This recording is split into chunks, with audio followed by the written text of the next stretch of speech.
The translation work came in on a Tuesday afternoon, not through my usual channels, not from corporate clients or publishing houses that had built relationships with me over the past 5 years. This arrived through a discreet email with an untraceable sender, offering $5,000 for 2 days of work on a manuscript I wasn't allowed to discuss. I emailed back within the hour and asked for delivery details. The amount was generous enough to make me pause, generous enough to make me suspicious, but my bank account was speaking louder than my caution. I'd become someone who translated fragments of dead languages for wealthy collectors. That's what my life had narrowed to by 28. A woman in an apartment that was clean but impersonal, surrounded by dictionaries and reference materials, moving between assignments without building any real connections. The work paid better than most jobs required an education in, but it never demanded anything of me beyond accuracy and discretion. I was good at both because I'd learned early that staying invisible was safer than being seen. The manuscript arrived by courier Wednesday morning. I signed for it, set it on the table, and made coffee before I opened the envelope.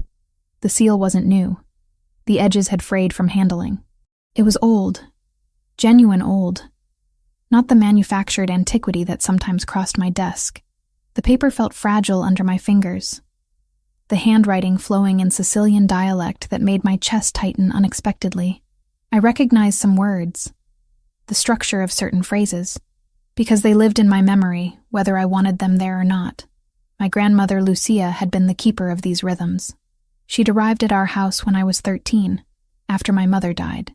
Cancer had eaten through her over 6 months, and my father couldn't manage a grieving child and an empty marriage. So when Lucia knocked on our door, he let her stay.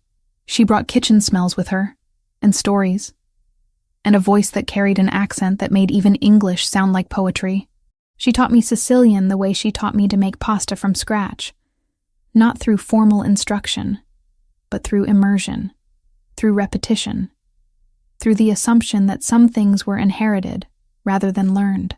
You carry the blood in you, she'd said once, her weathered hands guiding mine as I stirred sauce on the stove.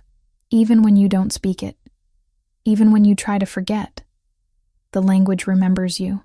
That was the thing about Lucia. She spoke in permanence, as if blood and language were forces that couldn't be negotiated with or abandoned, no matter how much distance you put between yourself and where you came from. She died 7 years ago. Cancer, like my mother.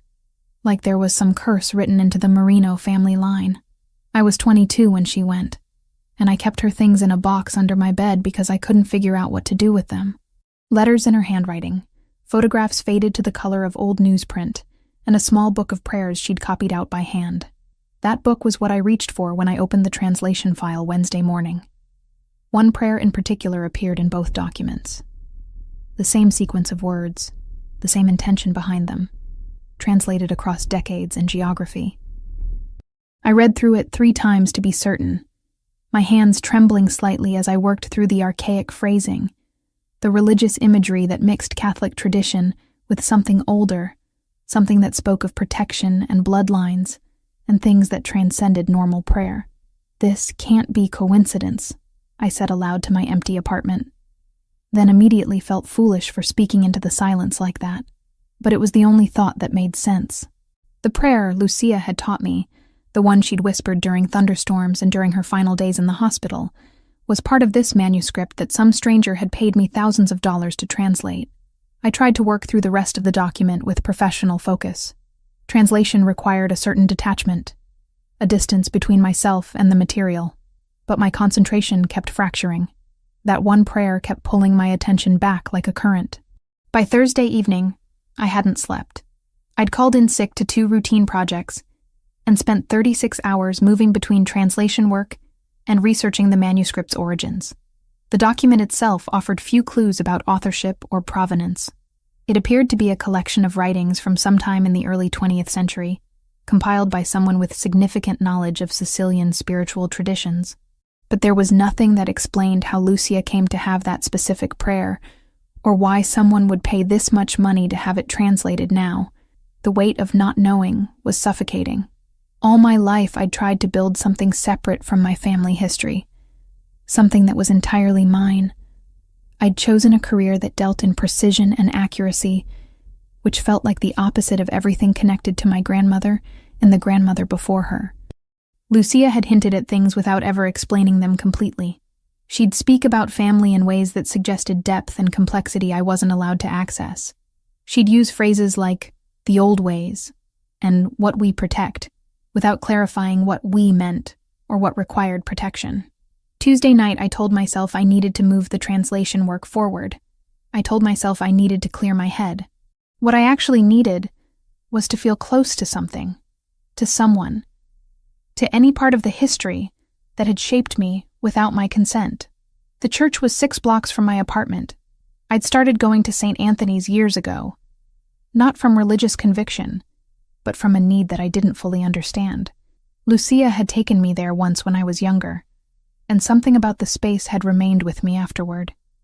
The way light moved through the stained glass, the scent of candles and old stone, the feeling that time moved differently inside those walls. I went on a Tuesday evening because that was when Lucia had taken me. I'd fallen into the habit of going on Tuesdays, sometimes just for 20 minutes, sitting in the back pews while other people prayed. I'd never been particularly religious. I didn't believe in divine intervention or salvation. But I believed in ritual, in the way repetition could create meaning even when the words themselves felt hollow. That particular Tuesday night, I was alone in the prayer section, just me and the altar candles and the weight of that translation work pressing against my thoughts.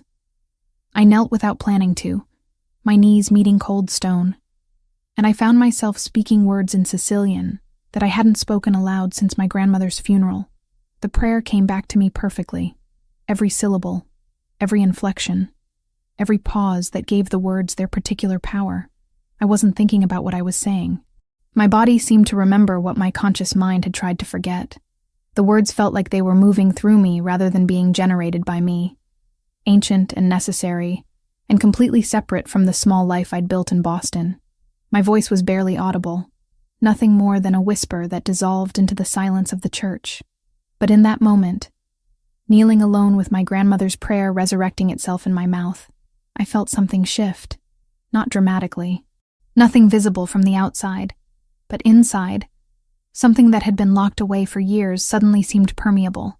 I was so focused on the sensation of speaking the words that I didn't hear him enter, didn't notice that someone else had come into the church until I finished the prayer, until I lifted my head and felt the weight of being observed. The realization of it moved through me like cold water. Someone was there.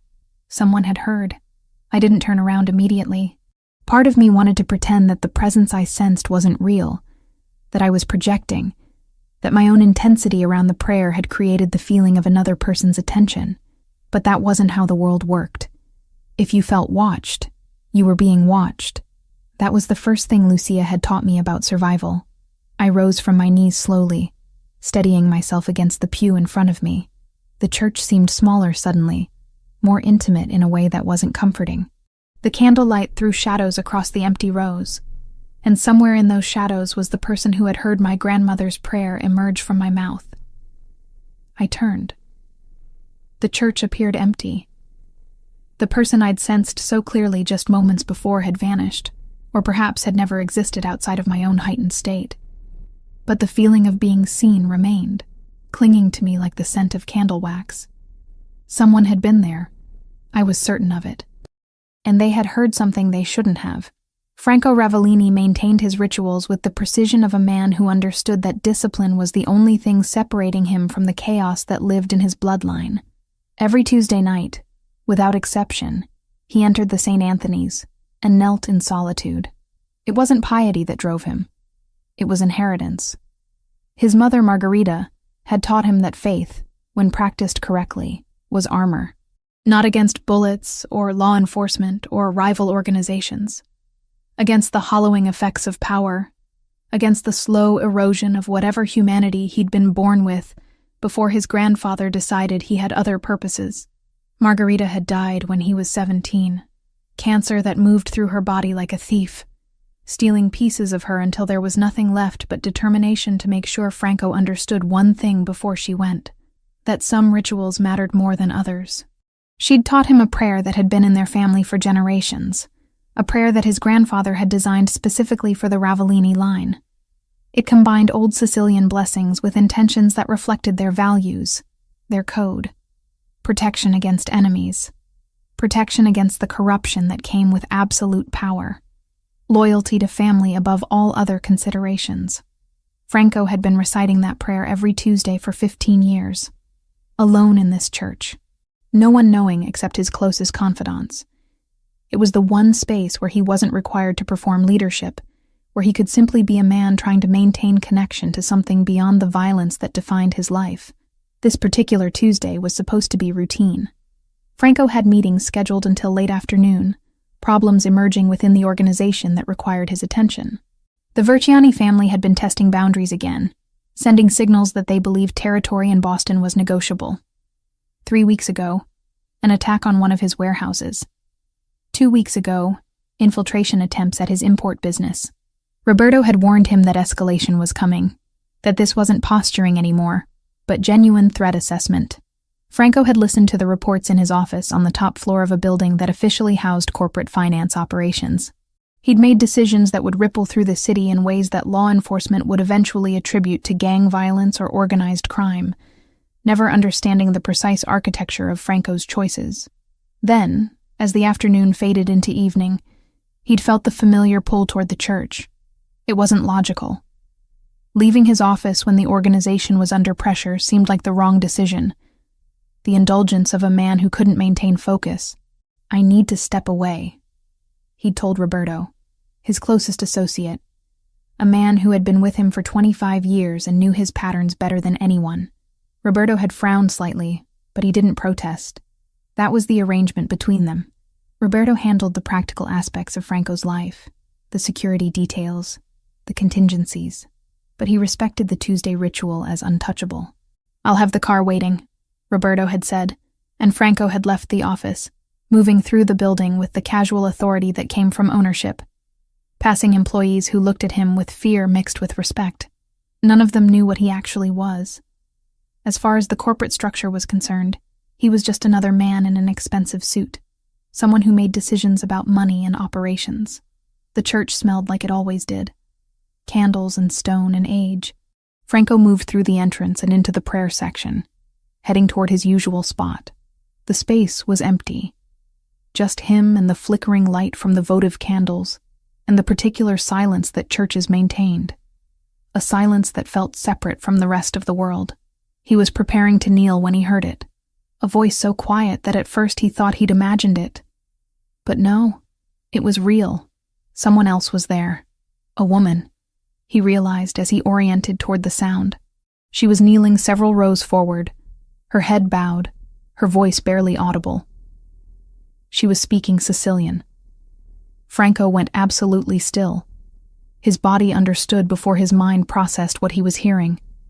The dialect was exact, the inflection proper. Not Italian, not Sicilian as it was spoken by tourists or academics or people trying to reconstruct their heritage. This was real Sicilian, the kind that came from blood rather than study. She continued speaking, and then came the words that made Franco's entire nervous system activate as if an electrical current had run through him. His prayer, his family's prayer, the exact sequence of words that he'd been reciting for 15 years, that his mother had taught him, that his grandfather had created specifically for the Ravellini line, words that were supposed to be known only to members of his family. Franco found himself moving without deciding to move, drawn forward like a predator recognizing something it needed to understand. The woman was completely absorbed in her prayer, unaware of his presence. She was blonde, younger than he was, dressed in simple clothes that suggested a life without significant wealth. Her hands were folded in her lap, her posture suggesting genuine vulnerability rather than performance. When she finished the prayer, she did something that stopped Franco's breath. She spoke the ancestral names, the continuation that came after the main prayer, the part that only true family knew. She said the names in Sicilian, honoring the lineage the way she'd been taught, the way that tradition dictated. Franco was looking at a ghost, or at a piece of his history that had somehow manifested in physical form. He backed away carefully, moving toward the exit without drawing attention. His mind was fractured into multiple simultaneous realities. This shouldn't be possible. The prayer was internal to his family, protected information that had never left the circle of blood. Yet here was a woman in a church in Boston, speaking his mother's words like they were her own inheritance. He exited the church without acknowledging her presence, moving back into the night air where Roberto was waiting with the car. Franco climbed into the back seat and instructed Roberto to drive, not toward his office, but toward one of the safe houses he maintained throughout the city. His hands were shaking slightly, which he recognized as unusual. Franco didn't shake. He didn't allow his body to respond to surprise or shock or confusion. "There's a woman in the church," Franco said without preamble. "Blonde. Late 20s. She was reciting our prayer." Roberto's hands tightened on the steering wheel. His expression in the rearview mirror became carefully neutral, but Franco could see the calculation happening. Roberto understood exactly what this meant. The prayer was secret. It shouldn't exist outside their circle. "What did you want me to do?" Roberto asked. "Professional. Specific. Find her," Franco said. "Everything. Name, address, occupation, family history. I want to understand how she knows words that are supposed to be known only to us. Could be someone from the family, a distant relation?" "Possibly," Franco said, but his instinct was telling him something different. This woman had the look of someone completely separate from their world.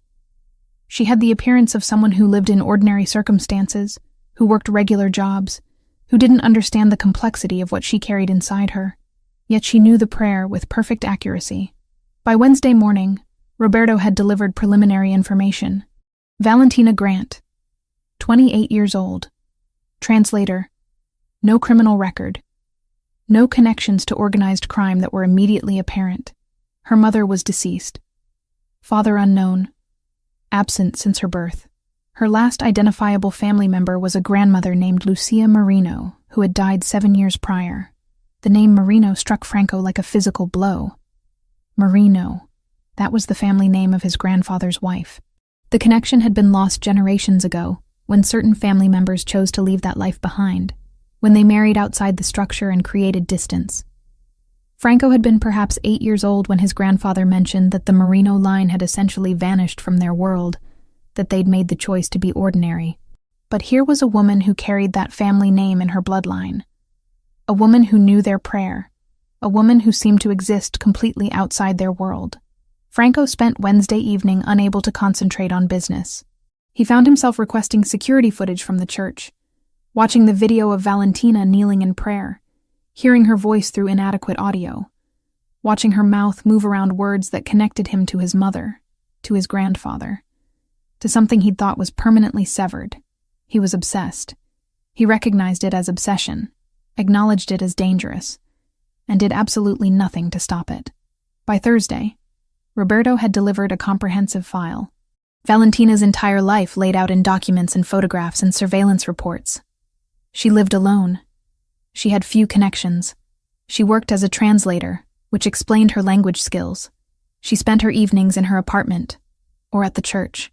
She visited a Catholic bookstore on Thursdays. She occasionally spent time at a coffee shop on Charles Street.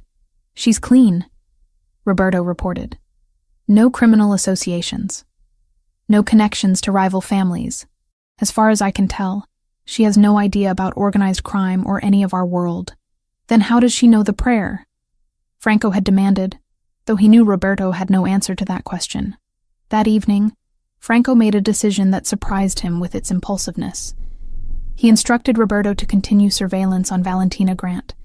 Not invasive surveillance, just observation. Just enough to understand who she was, what her patterns were, where her life intersected with his in ways that shouldn't have been possible. He justified it as security concern. If she knew information that was internal to his family, she could be a vulnerability. Rival families might try to use her. He needed to understand the scope of risk. He was lying to himself, and he knew it. But the lie was easier to live with than the truth, which was that Franco Ravellini had heard something in a church on a Tuesday night that had fundamentally altered his perception of what was possible in his life. He'd heard proof that his family extended beyond the boundaries he'd accepted, that there were threads connecting him to people he'd never met, that the past he'd assumed was closed off was somehow bleeding back into his present.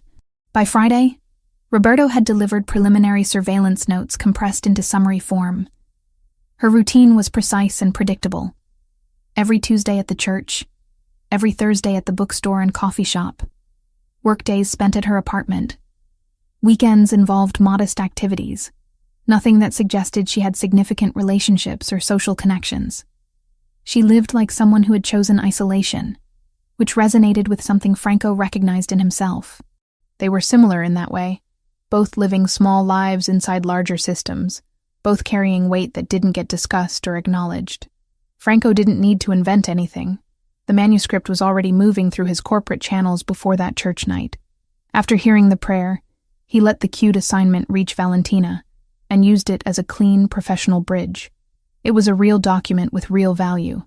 The only new part was his decision to step closer. When Roberto delivered the commission details to Valentina through the corporate channels, Franco found himself calculating timelines, considering how to approach her, whether she might recognize his name, or make connections that would complicate everything. He'd never done anything like this before, allowed impulse to direct his decisions.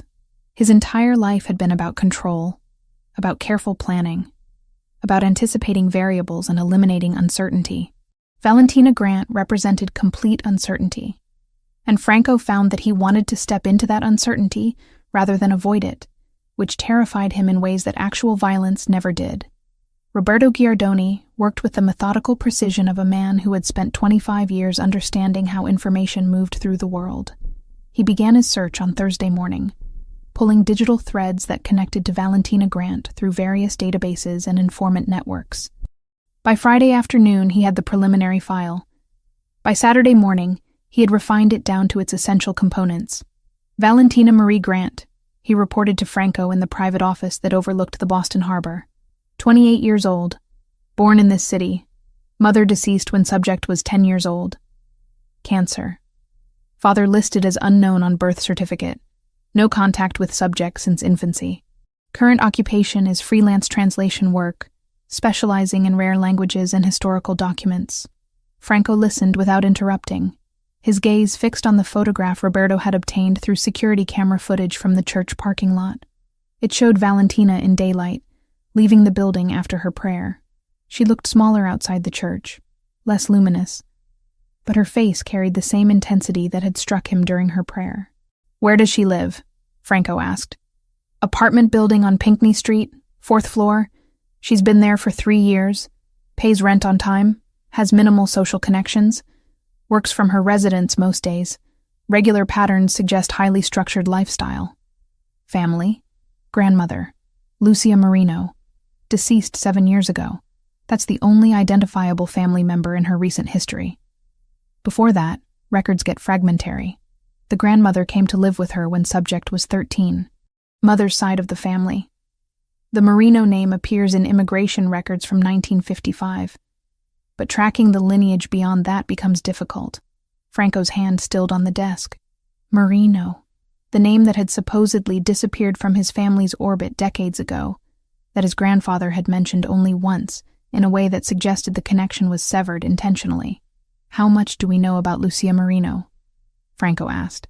Roberto consulted his notes. Lucia Marino, born 1928 in Palermo, Sicily. Immigrated to United States in 1952. Married to an American man named Michael Grant. No record of her involvement in any criminal activities after arriving in America. Lived quietly. Died of cancer in 2018. Left her granddaughter Valentina her personal effects, which included correspondence and a personal prayer book according to records from the estate. A prayer book. Franco felt something crystallize in his understanding. Lucia Marino, granddaughter of the man who had been in his grandfather's circle, the family that had deliberately stepped away from their world. She had preserved the prayer. She had passed it on to her granddaughter, and that granddaughter had carried it forward, maintaining the ritual across the distance that had been deliberately created. "I want comprehensive surveillance established," Franco said. "Nothing invasive. I want to understand her patterns, her connections, anyone she interacts with regularly. 3-week observation minimum." "That's extensive," Roberto said carefully. "Is there a security concern?" "There might be," Franco said, which wasn't entirely a lie. She knows information that she shouldn't know. Before we understand what that means, we need to understand who she is. Roberto accepted this without further questioning. Loyalty meant accepting Franco's decisions even when they seemed unusual. By Monday of the following week, Roberto had established discrete observation points. Surveillance began at 6 a.m, tracking Valentina's movements from the moment she left her apartment. Franco received daily reports. They became ritualistic, something he looked forward to in a way that disturbed him. Every afternoon, Roberto would deliver the summary. Valentina worked during the day, translating documents for various clients. She took breaks at specific times. She moved through her apartment in patterns that suggested routine built over years. Tuesday evenings, she went to the church. Thursday afternoons, she visited a Catholic bookstore and a coffee shop on Charles Street. She had no romantic relationships that were apparent. No close friendships. No social life beyond these structured activities. She was solitary in a way that Franco recognized, because it mirrored his own existence. They were both living small lives within their respective worlds, both carrying something that couldn't be easily articulated to people around them. She's received a corporate assignment, Roberto reported on Wednesday of the second week. Translation work. $5,000 for 2 days. The assignment came through intermediaries, and I've been tracing the chain. It's legitimate on the surface, but the structure suggests something else. When will she receive the assignment? Franco asked. Tomorrow. Corporate courier service. Franco nodded, already imagining how he would structure the arrangement, how he would engineer a reason to meet her in person. He could send Roberto to verify the quality of her work initially, then arrive himself for a personal consultation. It would be professional. It would be legitimate. It would give him access to her space, her presence, the opportunity to understand what it meant that she carried his family's prayer in her mouth. By Thursday evening, the manuscript had been delivered. By Friday morning, Roberto had confirmed that Valentina was already engaged in the translation work, that she'd accepted the commission and begun immediately. She was working from her apartment, which meant she was accessible, which meant Franco could arrange his own contact without it appearing suspicious. The surveillance continued through week 3. Franco found himself requesting details that went beyond security necessity. He wanted to know what she ate for lunch. He wanted to know which books she took from the library. He wanted to know if she had any habits that suggested emotional distress or difficulty. These requests were unusual, and Roberto's eyebrows rose slightly at some of them. But he provided the information without commentary. She visits the public library on Wednesday afternoons, Roberto reported. Checks out books on Sicilian history, on Italian language guides, on family genealogy research. She appears to be trying to trace her family history. Of course she was. She carried their prayer in her body and didn't understand where it came from. She was searching for meaning in a lineage that had been deliberately hidden from her. Anything else? Franco asked. She appears emotionally isolated, Roberto said carefully. No indication of depression or crisis. But she moves through the world like someone who doesn't expect to connect with other people. She has money in her account but lives below her means. Her apartment is minimal. She has few possessions. It suggests someone who either values freedom or doesn't believe she deserves to be comfortable. Franco understood that state. He lived the same way, despite having access to unlimited resources. The money didn't matter when everything you owned could become evidence or leverage or a target for enemies. Comfort was a luxury reserved for people whose lives weren't inherently unstable. I want to meet with her, Franco said on Friday of week 3. Arrange something that looks professional. Roberto will make initial contact about the translation work verification. I'll follow up personally. That's direct, Roberto said. Are you sure that's the approach you want? I'm not going to maintain surveillance indefinitely, Franco said. I need to understand what she is, what she knows, why she carries information that belongs to my family. And if she's dangerous?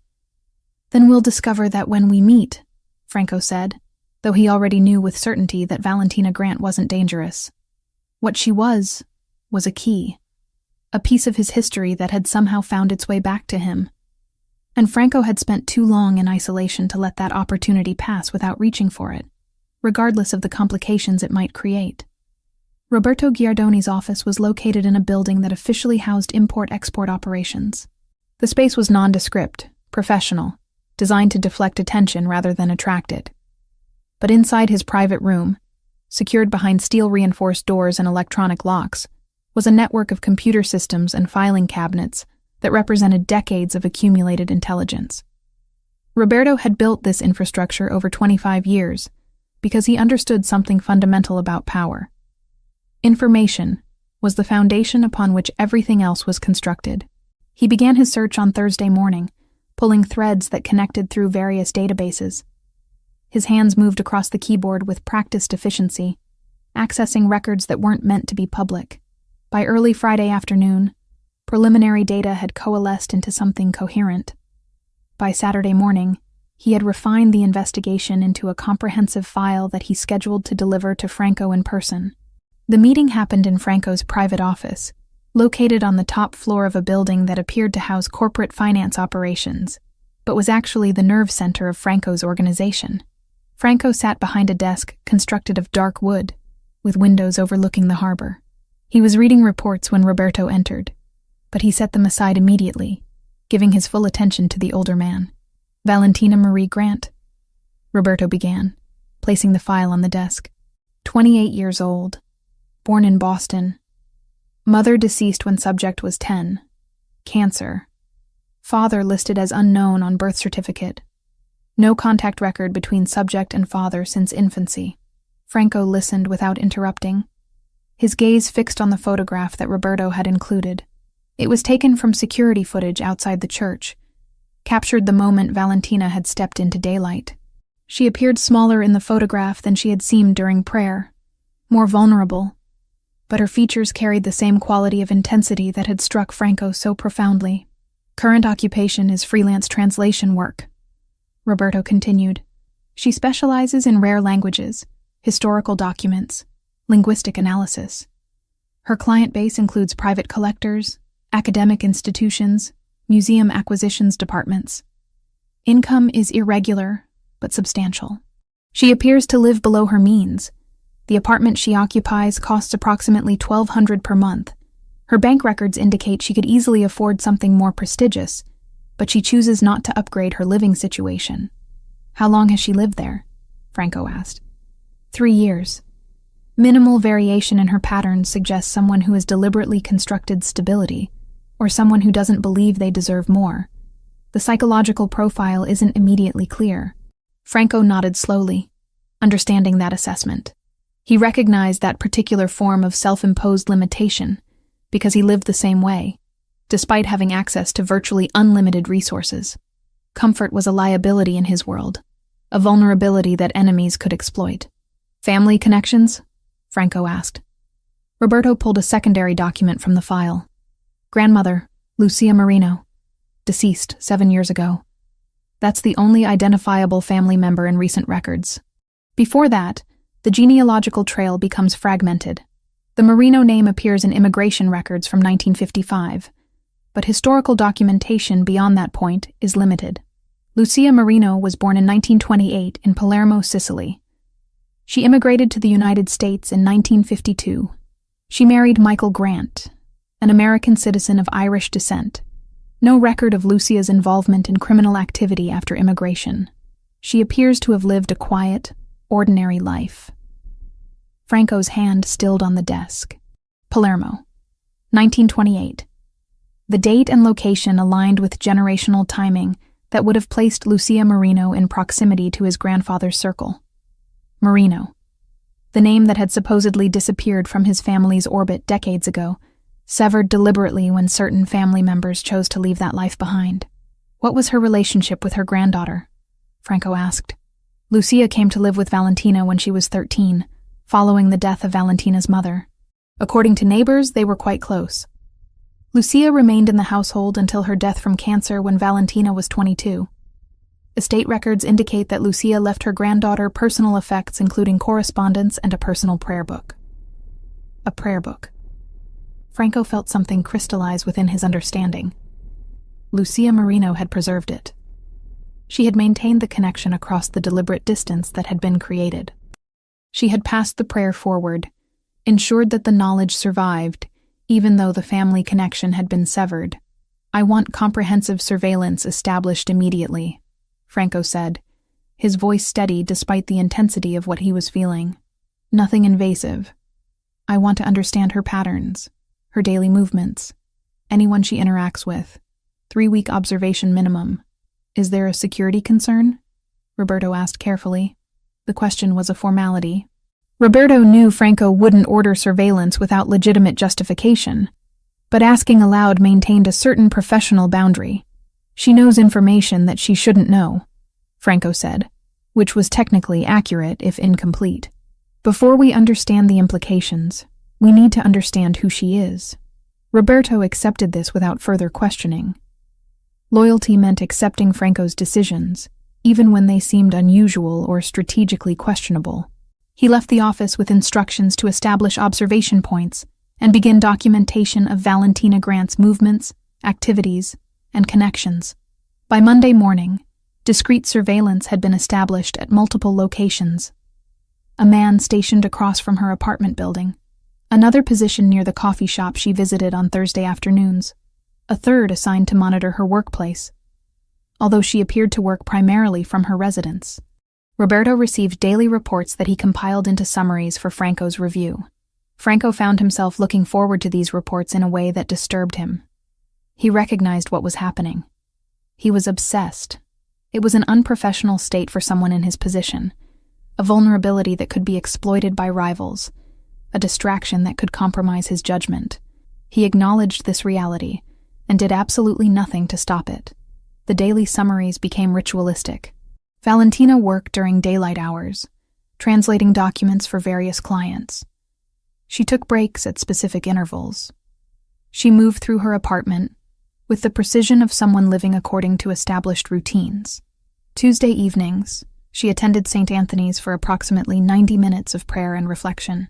Thursday afternoons, she visited a Catholic bookstore where she browsed for 30 to 40 minutes, then moved to the coffee shop where she sat alone, usually with a book, for another hour or so. She had no romantic relationships that surveillance could detect.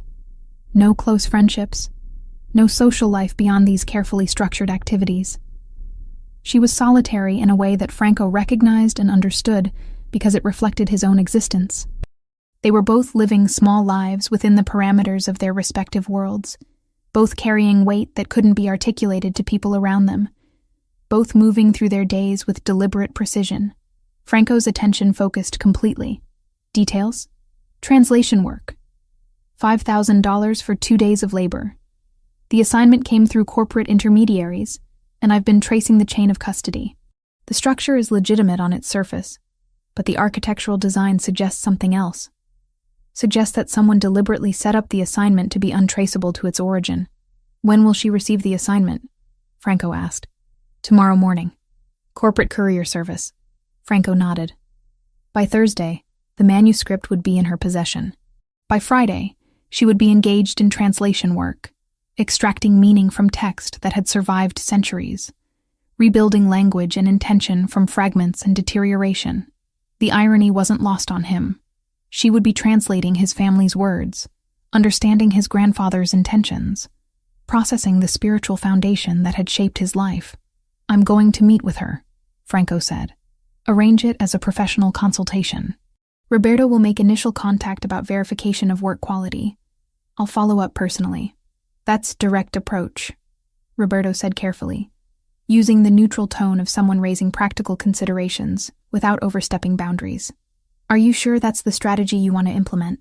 I'm not going to maintain surveillance indefinitely, Franco said. I need to understand what she is, what she knows, why she carries information that belongs to my family. Roberto accepted this without further argument. Loyalty meant trusting Franco's judgment, even when decisions seemed unusual or potentially problematic.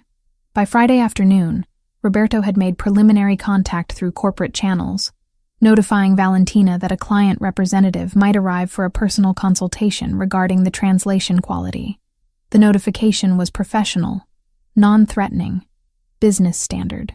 Franco spent Friday evening in his office, ostensibly reviewing the evening's reports, but actually visualizing what would happen when he finally met Valentina Grant in person. He imagined what she might say. He imagined how she might react when he revealed his identity, He imagined the moment when she understood that his appearance in her life was not coincidence, but destiny. By Saturday morning, Franco had made his decision. He would visit her apartment Monday evening. He would present himself as the corporate client. He would explain that he wanted to review the translation work personally to ensure quality standards. None of this would be technically false, but all of it would be incomplete truth, strategically presented to accomplish his actual objective, which was simply to be in her presence, to hear her voice, to understand how a woman he'd never met could carry his family's prayer in her mouth like it belonged there. Roberto arranged the meeting through intermediaries. By Monday afternoon, the appointment was confirmed. Valentina would be expecting a visit from a corporate client. She would be preparing her translation work for review. She wouldn't be preparing for the moment that would reshape the trajectory of her entire life, though that preparation would have been impossible in any circumstance. Franco dressed carefully Monday evening, not in the expensive Italian suits that he wore to business meetings, but in clothes that were still elegant, but less conspicuously wealthy. He wanted to present himself as someone successful, but not ostentatiously so. Someone who could blend into ordinary circumstances while maintaining an underlying presence that suggested power. Roberto drove him to Valentina's apartment building. The old brick structure stood on Pinckney Street, a neighborhood that had gentrified unevenly, where young professionals lived alongside families who had inhabited the area for decades. Franco climbed the stairs to the 4th floor, his heart moving in a rhythm that he found unfamiliar. He was nervous. That was unusual. Franco Ravellini didn't experience nervousness. He experienced calculation and decision and execution. But as he approached her apartment door, he felt something that resembled anxiety, a sense that stepping through the threshold of her space was going to irrevocably alter something fundamental about his understanding of his own life. The night after Franco left my apartment, sleep became an abstraction. I lay in darkness, staring at the ceiling, replaying every moment of our encounter in precise detail. His face, his voice, the way he'd positioned himself with deliberate control, as though every movement had been calculated in advance. The revelation about his name hadn't been surprising exactly, but it had been transformative. It had reorganized how I understood the events that had led to his appearance in my life. Friday morning found me at my computer before 6 o'clock. The research began as casual internet searches and evolved into something more systematic. Franco Ravellini returned thousands of results, most of them vague business references or corporate documentation. But there were other articles, too, buried in local news archives and law enforcement publications. Articles about organized crime in New England. References to his name alongside words like investigation and suspected and alleged. Photographs that showed him in contexts I hadn't anticipated, always surrounded by men in dark suits, always accompanied by an expression of controlled authority. I found myself reading about crime families and territory disputes and business operations that existed in worlds entirely separate from my own. The information was disturbing, not because it was shocking, but because it clarified something I'd been instinctively understanding since he'd walked into my apartment. Franco Ravellini wasn't a corporate client. He was someone dangerous, in ways that extended far beyond the physical realm. By Saturday morning, I hadn't slept more than 2 hours total. My hands trembled as I continued reading. My apartment felt smaller, the walls pressing inward. Every sound from the street seemed significant. Every notification on my phone triggered anxiety. I understood, in a way that was becoming increasingly difficult to ignore, that knowing what Franco was had changed the calculation entirely. It wasn't possible to unknow it. It wasn't possible to return to the moment before I'd understood. I made a decision Saturday afternoon that surprised myself with its irrationality. I hired a private investigator to locate my father. I knew it was desperate, knew it was likely futile, but I needed to understand something about my own history that might contextualize what was happening with Franco. The investigator was expensive, charging an hourly rate that consumed a significant portion of my translation income, but I provided him with what little information I possessed. My father's name, his approximate age, the knowledge that he'd disappeared in 1994. By Sunday evening, the investigator had sent preliminary information. Thomas Grant, my father, was alive and living in Connecticut, under what appeared to be his original name. He'd relocated there in 1995, The year after I was born. He worked in insurance. He had never remarried. He had no criminal record. There was no indication that he'd ever been involved in organized crime. I drove to Connecticut Sunday night, which was probably insane. I drove 3 hours through darkness, following GPS directions to an address that represented the first concrete connection to my father that I'd ever attempted. His house was small, modest, situated on a quiet street where people who lived ordinary lives built quiet lives. I sat in my car outside his residence for 45 minutes before I found the courage to approach his door. Thomas Grant answered on the second knock. He was older than I'd imagined. His hair gray, his face carrying the exhaustion of someone who'd been carrying weight for decades. Recognition didn't flash across his features immediately, but confusion did. A woman standing on his porch at 10 o'clock on a Sunday night clearly wasn't an expected visitor. "My name is Valentina Grant," I said, my voice steadier than I felt. "I'm your daughter." His reaction was physical. His hands gripped the doorframe. His breathing changed. For a moment, I thought he might actually collapse. Then he stepped back, pulled the door open fully, and gestured me inside without speaking. The conversation that followed lasted until nearly 3 a.m. Thomas revealed everything with the kind of desperation that comes from holding secrets for decades and suddenly being given permission to release them. He told me about meeting my mother at a restaurant where she worked as a server. He told me about falling in love with someone whose family he didn't understand. He told me about the night that men came to his apartment and delivered a message that changed everything. "They didn't threaten me explicitly," he said, his voice hollow. "They just explained the situation. Explained that your mother came from a particular family with particular connections. Explained that if I wanted to keep my daughter alive, I needed to disappear. Not from the country, not from Boston necessarily, but from her life completely. They said that my presence was a vulnerability. They said that if I loved you, I would leave." "And you believed them?" I asked, though I already knew the answer. "I had no reason not to believe them," he said. "I wasn't naive, Valentina. I understood what they were, and I understood that they had the capacity to do what they threatened. So I left. I left your mother because I believed it was the only way to keep you safe. I've spent 28 years wondering if I made the right decision." Thomas described receiving word of my mother's death through indirect channels. Cancer, he'd been told, though he'd never confirmed it directly. He'd watched my life from a distance, through investigative reports that he'd hired over the years.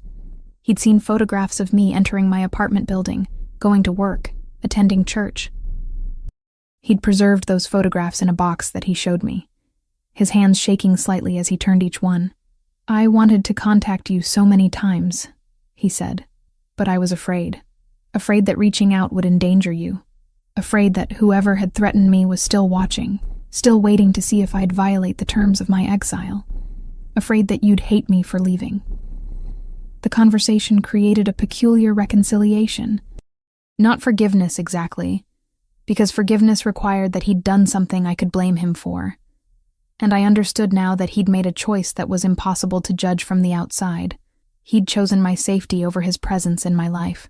That was something I could respect, something I could process, something that recontextualized my entire understanding of abandonment. "What's changed?" Thomas asked, as morning light began filtering through his windows. "Why now? Why have you searched for me now?" I couldn't explain it completely. I couldn't tell him about Franco or the prayer or the surveillance, or any of the elements that had destabilized my carefully constructed equilibrium. Instead, I told him I was trying to understand my family, trying to understand the heritage that had shaped my life without my knowledge or consent. Monday evening, Franco appeared at my apartment door with flowers and chocolate. The flowers were lilies, pure white, and the chocolate was imported, expensive, chosen by someone who understood that details mattered. He looked different in my space during daylight hours, less predatory, more human, but there was still an intensity in his presence that made my breathing shallow. "I placed you under surveillance," he said without preamble, without any attempt at softening the confession. "I followed your movements for 3 weeks. I learned your patterns. I arranged for you to receive a translation assignment that would give me a pretext to meet you. I've been obsessed with you since the moment I heard you pray. That's what you need to know about me, Valentina. I don't do things halfway. When something interests me, I pursue it completely, regardless of the ethical complications. I should have been terrified. I should have asked him to leave, should have called the police, should have done any number of things that would have protected me from someone who just confessed to systematic surveillance. Instead, I listened to the vulnerability in his voice and recognized something of myself in the desperation beneath his confession. "I'm offering you a choice," Franco said. "A real choice. Not coercion. Not manipulation. I can disappear from your life completely if that's what you want. I'll ensure your safety. I'll provide financial support if you need it. I'll make this entire situation disappear as though it never happened. Or you can allow me to stay. To know you. To understand what brought you into my world. I could have chosen either option. I could have protected myself by rejecting him completely. Instead, I chose vulnerability over safety. I chose to allow him access to the parts of my life that I'd kept guarded for so long. I chose to step into uncertainty with someone dangerous. Someone whose world was fundamentally incompatible with my own. Someone whose obsession with me mirrored my growing obsession with understanding who he was and what his interest in my existence might mean. "Stay," I said, the word barely audible.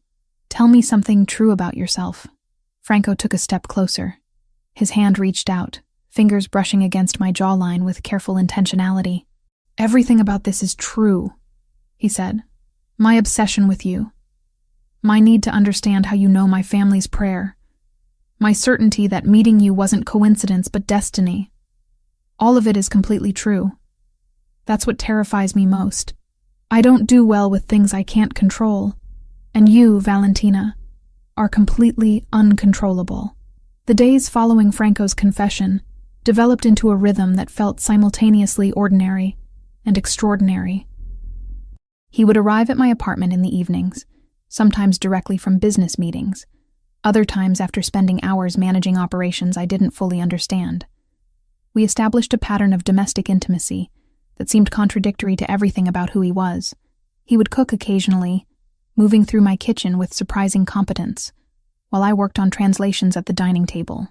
We'd sit in near silence, the kind of companionable quiet that only develops between people who have moved beyond the need for constant conversation. Franco began revealing his world in deliberate layers, each confession another brick in the structure of trust that was forming between us. He told me about his mother Margarita, how she had died when he was 17, how her death had coincided with his grandfather's decision to bring him directly into the family business. He spoke about violence without glorifying it, describing it as a practical tool in a world where practical tools were the only currency that mattered. "I've killed people," he said one evening, his voice completely neutral. "Not many. I'm strategic enough that I don't need to kill often. But I've done it. I've looked into someone's eyes and made the decision that their existence was incompatible with my organization's survival. That's something you should know about me." I understood that this was a test of some kind, a moment where I could express horror or judgment and fundamentally alter what was developing between us. Instead, I acknowledged his statement without condemning it. "I believe you," I said. "I don't think you're someone who lies about what he is."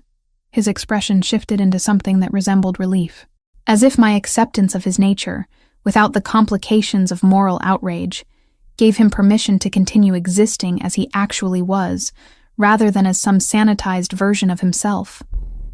During these conversations, I processed my own understanding of my father Thomas with newfound clarity. I had visited him again, had spent entire weekends in Connecticut, allowing him to tell me the details of his life that had been shaped by fear and the need to protect me from circumstances he had never fully controlled. Thomas had shown me photographs of my mother, had described her with the kind of tenderness that comes from loving someone completely and then losing them. He had explained that my grandmother Lucia had been his only connection to my mother after their separation, and that Lucia had maintained the barrier between him and me with deliberate precision because she understood that the threat was real. "Your mother's family wasn't involved in criminal activity directly," Thomas had explained, his hands trembling slightly. "But they had connections. Lucia broke those connections deliberately when she married my father and immigrated to America. She thought she'd escaped it completely, but apparently there were people who didn't accept that she'd simply stepped away.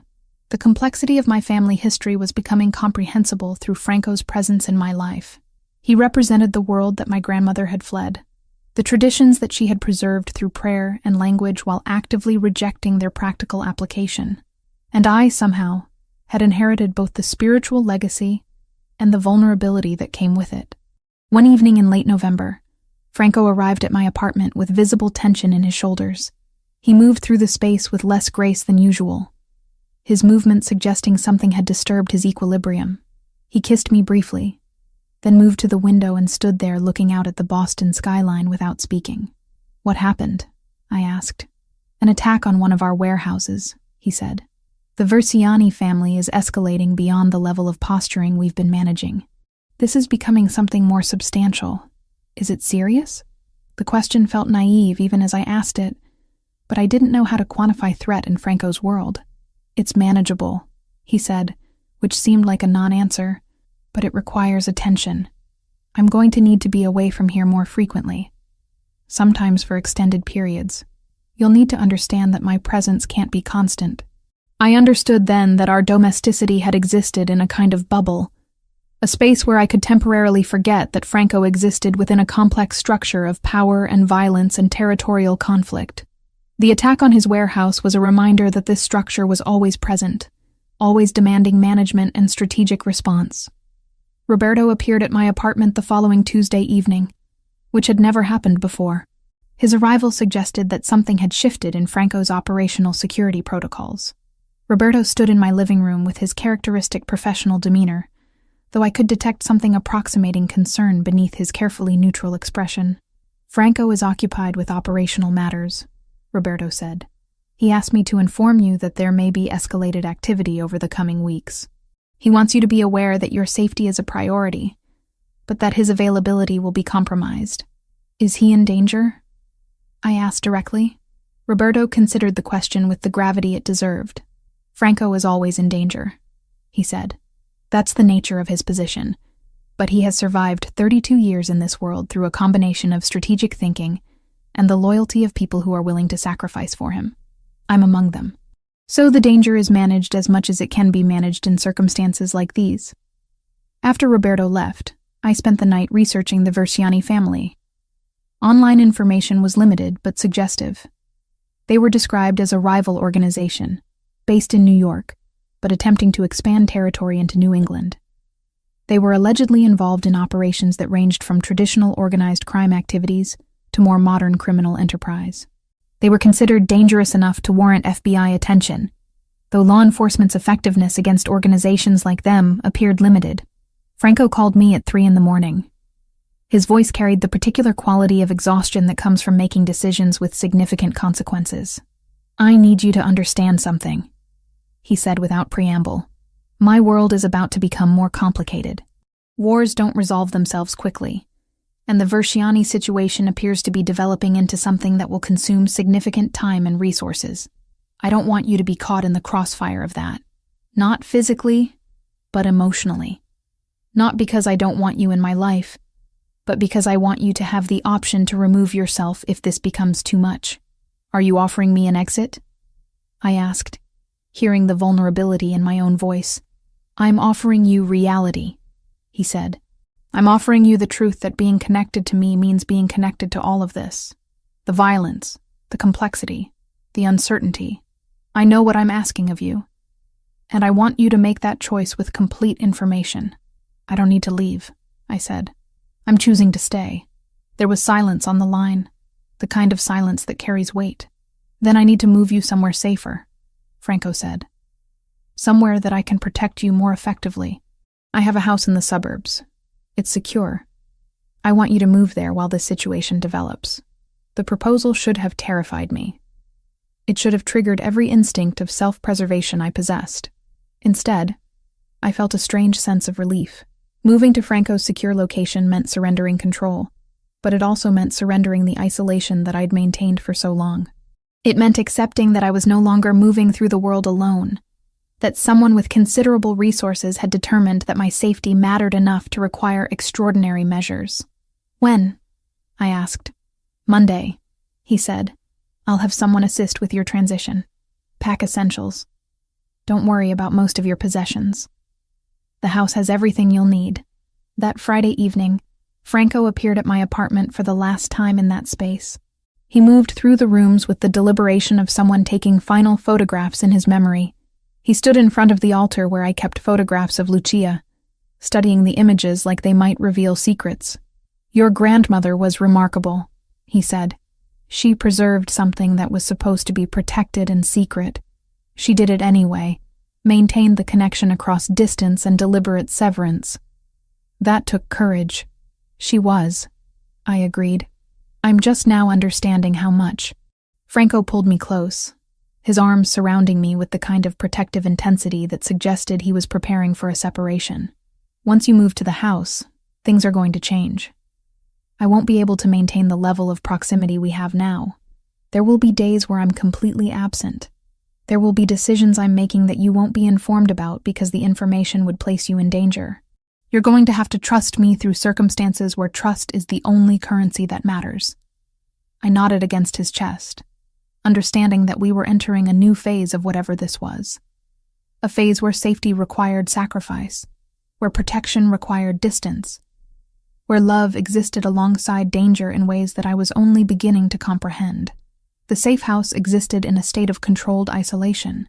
Located in the suburban reaches of Boston, where properties sat back from roads behind wrought iron gates and mature trees, it was a mansion disguised as understated wealth. From the outside, it appeared to be simply an expensive home owned by someone who valued privacy. Inside, the architecture revealed its true purpose: reinforced windows that appeared decorative, but were constructed from materials designed to withstand significant force. Cameras positioned at strategic angles throughout the interior and exterior perimeter. Security systems integrated into walls in ways that were barely visible unless you knew what you were looking for. Franco had given me a tour on Monday morning before disappearing for meetings that would occupy his attention for the next 3 days. He'd shown me the kitchen, the library, the master bedroom that had windows overlooking a private lake that reflected gray November sky. Everything I could possibly need was provided. Food stocked in the refrigerator, books arranged on shelves, a workspace set up with computer systems and translation tools. "You won't be imprisoned here," he'd said, showing me the security panel that controlled the gate. "You can leave if you want to, but I'd prefer that you didn't. Not until the situation stabilizes." The situation didn't stabilize. By Wednesday, Franco arrived at the house with visible injury. His left shoulder was bandaged beneath his shirt, and he moved with the careful deliberation of someone managing pain. I didn't ask what had happened. I understood that certain details would be withheld for my protection. That complete knowledge of his operations could create vulnerabilities. What struck me most was how he allowed me to see him injured. He didn't hide it or downplay it. He simply accepted my presence as he showered and changed, letting me help him into clean clothes, permitting my hands to touch the bandage with careful gentleness. It was an intimacy that transcended the physical. "How bad?" I asked. "Manageable," he said, which had become his standard response to any question about the severity of circumstances. "It'll heal. Everything heals eventually." Thursday evening, Franco's focus shifted partially toward me. He brought files into the library where I'd been working on routine translation assignments, spreading documents across the heavy wooden table. "I need your expertise," he said. "These are intercepted communications, Russian. I need to know what they say, but more importantly, I need context. I need to understand what they're planning." I examined the documents. They were photographs of written communications, some in Russian Cyrillic, some in English with Cyrillic notations. The vocabulary was military in nature, discussing movements and operations and strategic positioning. "This is complicated," I said. "Some of this is coded. They're not being completely explicit because they suspect their communications might be monitored. But you can interpret the subtext?" "Possibly," I said. "Give me time." I worked for 3 days straight, breaking only for sleep and meals. Franco provided me with reference materials and historical context about Russian criminal organizations. The communications began to cohere into something meaningful. They were discussing infiltration strategies, discussions of which of Franco's operations were vulnerable, plans for escalation. By Sunday evening, I had compiled a translation that painted a clear picture of the Versiani-Russian alliance's intentions. They weren't just attacking Franco's operations. They were systematically mapping his organizational structure with the goal of complete destabilization. "This is sophisticated," I told Franco as I presented my findings. "They're not acting rashly. They're conducting reconnaissance, understanding your vulnerabilities before they make a major move, which means we have time," Franco said, though his expression suggested that time was a limited commodity. "Thank you. This information changes our strategic calculations significantly." He kissed me briefly, then was gone again, pulled back into meetings and decisions that would shape how his organization responded to the threat developing around us. Tuesday evening arrived with the particular quality of quiet that November carried into New England. Franco appeared unexpectedly, which had become rare. His absence had been extended, his presence becoming something I'd learned not to anticipate. But on Tuesday, at exactly 7 o'clock, he entered the safe house carrying the weight of 3 weeks of conflict. "I want to pray," he said without preamble. "I want to pray with you." I understood immediately what he was asking. He wanted to recite the prayer together, to share the spiritual practice that connected him to his family, and connected me to mine through the blood inheritance I was only beginning to understand. We knelt together on the library floor, the space we'd come to occupy during our evenings together. The fireplace cast dancing shadows across the room. Franco's hands found mine in the darkness. "I learned this prayer from my mother," he said softly. "She taught it to me when I was 7 years old. She said that it was designed to protect those who belonged to our family, that it carried power because it was spoken with intention. I stopped believing in that power when she died. I thought the prayer had failed because she got sick anyway. But I was wrong." "How do you know?" I asked. "Because I'm still alive," he said. "Because you're here. Because somehow, across generations and deliberate severance, you carry this prayer in your blood. The power wasn't about preventing death. It was about maintaining connection across distance and time." We recited the prayer together. His voice moved beneath mine, the Sicilian words creating harmony that was almost musical. When we finished, Franco remained kneeling beside me, his hand gripping mine with intensity that suggested he was anchoring himself to something real. "My mother died of cancer," Franco said, "when I was 17. It consumed her over months. I watched her deteriorate, and I couldn't do anything to stop it. She was the strongest person I knew, and the disease didn't care about strength." I felt my chest tighten. "My mother died of cancer too," I said, "when I was 10. I barely remember her face now. I have photographs, but those aren't the same as actual memory." Franco turned to me then, understanding crystallizing in his expression. "You understand loss then. You understand what it means to have something essential taken before you're ready to let it go." "I do," I said. He pulled me close, his arms surrounding me with the kind of protective intensity that had become his physical language. We stayed like that for hours, kneeling in front of the fire, holding each other in the way that people do when they've recognized in each other something fundamental about survival and grief. Later that evening, as we lay together in the master bedroom, Franco traced patterns across my skin with careful fingers. His touch was exploratory, gentle in a way that contrasted with the controlled violence that typically characterized his physical presence. He moved slowly, giving me opportunities to withdraw, to establish boundaries. Instead, I drew him closer, accepting the vulnerability that he was offering. We made love with an intimacy that transcended physical connection. It was an acknowledgement of shared trauma, a recognition that we were both people shaped by loss and the need to survive circumstances beyond our control. When he held me afterward, his breathing gradually slowing as sleep approached, I felt something settle within me, a sense of belonging that I'd searched for my entire life and never quite found until this moment. "Don't leave me," I said into the darkness. The words escaped before I could reconsider them. "I can't make that promise," Franco said with brutal honesty. "The war with Versiani might require sacrifices that I can't anticipate, but I can promise that you're the reason I'm fighting to survive it." Everything I do now is calculated toward creating a future where I can exist in this space with you without constant threat. It was the most romantic thing anyone had ever said to me, precisely because it was devoid of false promises. Franco wasn't offering me certainty. He was offering me his commitment to try, his willingness to sacrifice, his genuine desire to build something that transcended the violence of his world. By Wednesday morning, he was gone again, pulled back into operational necessities, but he left something behind. A handwritten letter placed on my pillow, expressing in words what he'd struggled to articulate in conversation. He wrote about recognizing in me something that he thought had been permanently severed from his capacity to feel.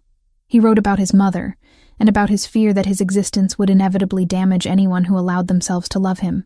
He wrote about choosing to believe that perhaps his mother had been right about the power of the prayer, and that perhaps Valentina Grant had been sent into his life specifically to remind him why survival mattered. The war reached its crescendo during the third week of December. Franco had been absent for increasingly extended periods, arriving at the safe house only in brief intervals to shower, change clothes, and consume reports that Roberto delivered with mechanical precision.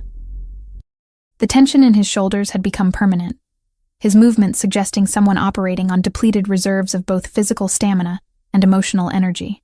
Valentina remained at the safe house, continuing her translation work, but with a new intensity of purpose.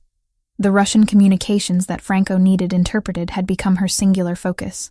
She worked methodically through the intercepted messages, recognizing patterns that suggested the Verciani alliance was approaching their final operational phase. The organization wasn't simply attacking Franco's territory. They were executing a coordinated strategy designed to dismantle his infrastructure systematically. By the 15th of December, Valentina had compiled a comprehensive translation that outlined the Russian organization's complete assault plan. She presented the findings to Franco during one of his rare appearances at the safe house, spreading the documents across the library table where they'd spent so many intimate evenings. "They're planning a coordinated strike," Valentina explained, pointing to specific passages she'd translated. 3 separate operations scheduled for simultaneous execution. Here, financial operations. Here, territorial consolidation. And here, direct confrontation with your leadership structure. They're not leaving anything to chance.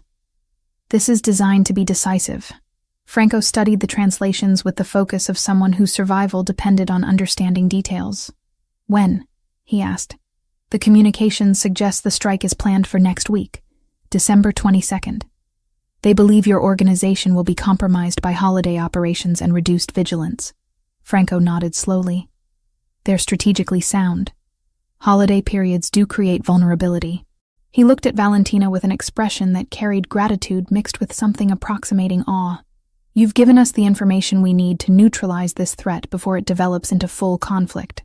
What happens now?" Valentina asked. "Now I ensure that we survive," Franco said, "and that you understand that everything I've done, everything I do moving forward, is calculated toward creating a future where survival doesn't require constant vigilance."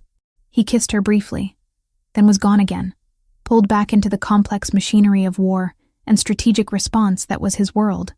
The intelligence that Valentina had provided gave Franco something he hadn't possessed before, the ability to be proactive rather than reactive. He positioned his people in locations where the Verciani strikes were anticipated. He reinforced vulnerable operations. He established surveillance networks that would alert him the moment any of the planned attacks began to materialize. What happened next was unusual in the world of organized crime. Instead of open warfare, there was negotiation. Alexei Popov, the Russian leader who had coordinated the entire assault, arrived in Boston personally expecting to find Franco's organization in disarray. Instead, he discovered that every contingency he'd planned for had been anticipated and countered. Every strike that his people attempted to execute was met with resistance, positioned precisely where it needed to be. The negotiation happened in a private restaurant in the North End, a space controlled by neutral parties who had brokered similar discussions in the past. Franco and Alexei Popov met across a table laden with untouched food, their conversation conducted in the carefully measured tones of 2 powerful men who recognized that continued conflict would be mutually destructive. "You're more resourceful than I anticipated," Popov said in Russian, his accent thick, but his intention clear. "You're more ambitious than you should have been," Franco replied in English. Expanding into territory that has established protections requires more than organizational zeal. It requires understanding the landscape you're entering. I have information suggesting that your organization is vulnerable. Popov countered. You had information, Franco corrected. Past tense. The woman who translated your intercepted communications for me understands Russian military dialect better than your people understand operational security. Your every plan was visible to me before you executed it. Popov's expression hardened, but he recognized the reality of the situation. His assault had failed before it had begun. The Ravellini organization remained intact, their operations uncompromised, their leadership secure. Continuing to press forward would only result in losses that couldn't be absorbed. What do you propose? Popov asked after a silence that stretched across minutes. Withdrawal, Franco said simply. Your organization focuses on territories where you don't conflict with my interests. Verciani family concentrates on operations outside New England. In exchange, you receive a payment that compensates for the time and resources you've invested. Everyone survives. Everyone profits. Nobody declares victory because the terms are designed so that both parties understand mutual respect. Pragmatism won. Popov accepted the terms because they represented the best outcome available given the circumstances. Within 48 hours, the Russian organization had begun dismantling their Boston operations. The threat that had dominated Franco's attention for weeks suddenly dissipated, not through destruction, but through negotiated capitulation. Franco returned to the safe house on the 23rd of December, with the particular kind of exhaustion that comes from navigating between life and death, and choosing to preserve both. He found Valentina in the library, exactly where she'd been when he'd left. She looked up from the translation work she'd been completing, and her expression shifted into something that resembled relief. It's over? She asked. It's resolved, Franco said, which is better than over. Over implies casualties and destruction. Resolution implies survival and adaptation. He moved to the window and stood there, looking out at the snow that had begun falling across the landscape. December was transitioning into something colder, darker, but the snow created the illusion of purity and renewal. I need to offer you something, Franco said without turning from the window. A choice. A real choice. Not something constrained by circumstances or obligation. You can leave. I'll provide you with $250,000. New documents if you want them. Complete financial support for whatever life you want to build. Or you can stay and continue building what we've started here. And if I leave? Valentina asked. Then I wish you well and I disappear from your life, Franco said. Roberto will ensure your safety. You'll never worry about the Verciani or any other organizational threat. You'll be free. Valentina stood and moved to the window beside him. She looked at the snow falling across the landscape and understood that she was at a crossroads that genuinely offered two paths forward. I don't want to leave, she said finally. I'm choosing to stay. But not because I feel obligated. Because I want to. Franco turned to her then. Then we rebuild, he said, together.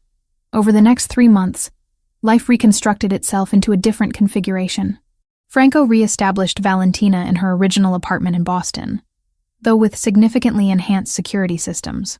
She resumed her translation work, but now with occasional consulting assignments from Franco's organization when sensitive documents required expertise that nobody else possessed. Roberto developed a particular respect for Valentina that transcended his professional loyalty to Franco. He began checking in on her periodically, ensuring that she had everything she needed while Franco attended to organizational matters that demanded his attention. Valentina reconnected with her father Thomas, visiting him in Connecticut once monthly. Their relationship deepened through conversations that finally addressed the fundamental abandonment that had shaped her childhood. Thomas introduced her to extended family that she'd never known existed. People who had been kept at a distance because of the protective barriers that he and Lucia had constructed. By late spring, approximately 6 months after the resolution of the war with Verciani, Franco and Valentina returned to St. Anthony's. It was a Tuesday evening, which had become their ritual time. They entered together and moved to the prayer section where they had first experienced the recognition that had altered both their lives. They knelt side by side, and together they recited the prayer in Sicilian. Franco's voice moved beneath Valentina's, creating harmony that was both spiritual and emotional. When they finished, they sat together in silence, understanding that they had created something genuine from circumstances that should have been irrevocable. The prayer continued to protect them, not through supernatural intervention, but through the connection it represented. They had both been separated from their families, isolated by history and circumstance, carrying spiritual inheritance that they didn't fully understand. In meeting each other, they had reconnected with that inheritance and claimed it not as obligation, but as choice. Life moved forward with Valentina and Franco existing in a relationship that defied conventional categories. They weren't married, but they were committed. They didn't live together, but they shared their lives. They moved through a world of danger and violence and organizational complexity, but they maintained spaces where vulnerability was permitted and intimacy was nurtured. By autumn, they had established routines that accommodated both Franco's operational demands and Valentina's need for independence. She had become a trusted consultant to his organization, her linguistic expertise proving invaluable for navigating international operations and negotiations. But she maintained her own translation business, her own identity separate from Franco's world. The prayer that Lucia Marino had preserved across decades of diasporic distance continued to circulate through their lives. It had survived immigration and abandonment and deliberate severance, emerging in the mouth of a woman who didn't fully understand its origin until she met the man whose family had created it generations before she was born. In the end, they had both discovered what that prayer had promised all along, that protection came through connection, that family persisted across distance and time, and that love could exist alongside danger when both parties chose vulnerability over self-preservation. They had found in each other what they'd both been searching for their entire lives: recognition from another person who understood what it meant to carry history that belonged to you whether or not you had requested it,